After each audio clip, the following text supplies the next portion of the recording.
في الفيديو ده هنبدأ مع بعض شرح الجير بوكس بأنواعه، ازاي بيشتغلوا وبيتكونوا من ايه، وازاي نقدر نفكهم ونركبهم.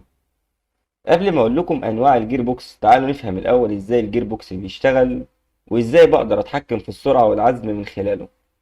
تعالوا نبدأها من الاول. دلوقتي في موتور بقدرة معينة وسرعته عالية، وليكن بيديني عدد لفات 1395 او 1700 ار بي ام على حسب التوصيلة.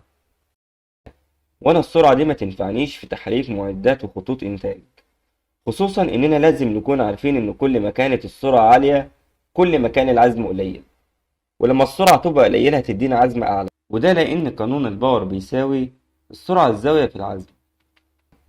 هنا بقى بيجي دور الجير بوكس اللي بيخفض لي السرعة العالية دي، وبالتالي هيدينا عزم اكبر. الكلام ده بيحصل ازاي؟ بص يا معلم، ولنفترض عندنا ترسين عاديين خالص بالمنظر ده. ترس كبير عدد سنونه 20 سنة متعشق مع ترس صغير ليه نفس الخطوة، ولكن عدد سنونه 10 أسنان. دلوقتي لو ركبنا موتور مع الترس الكبير، بالتالي الترس القائد هو الترس الكبير، والمقاد هو الترس الصغير.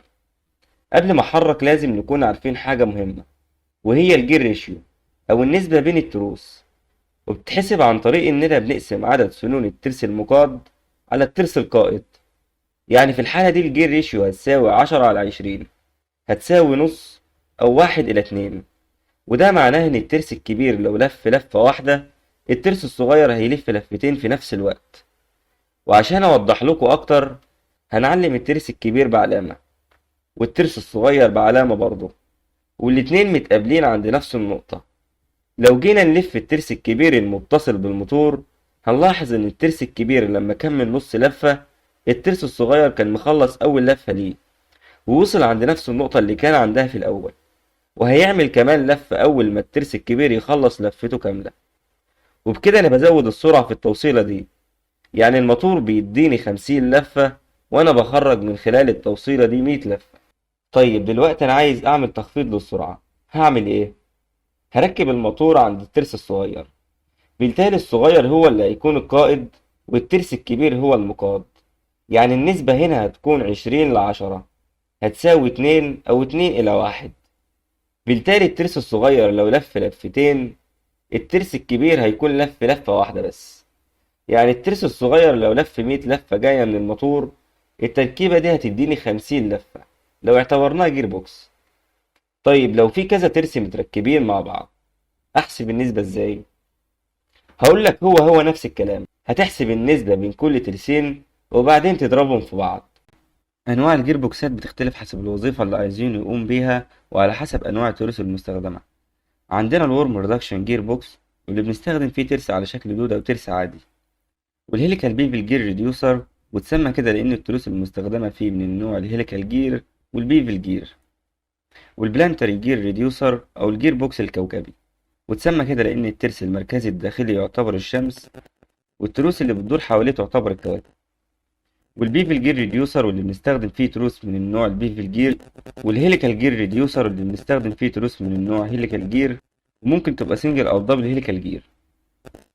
والدبل ستيج سلندريكال جير ريديوسر، والسايكوليديال سبيد ريديوسر، والكو اكسيال انلاين هيليكال جير، والفريكشن بول فاريوتور.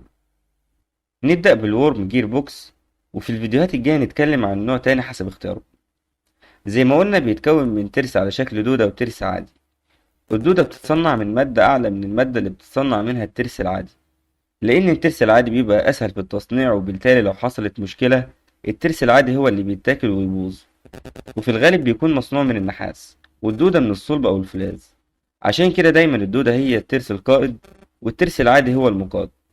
ومن مميزات الجيربوكس ده إنه بيديني تخفيض كبير في السرعة، ممكن توصل من 1/120، وبالتالي هيديني عزم كبير، والصوت الناتج عن حركته منخفض مقارنة بالجيربوكسات التانية. بالإضافة لكده إنه بيحميني من الدوران العكسي، بحيث لو الموتور وقف ما يحصلش عكس في الحركة بسبب الحمل، وبالتالي هي ذاتية القفل.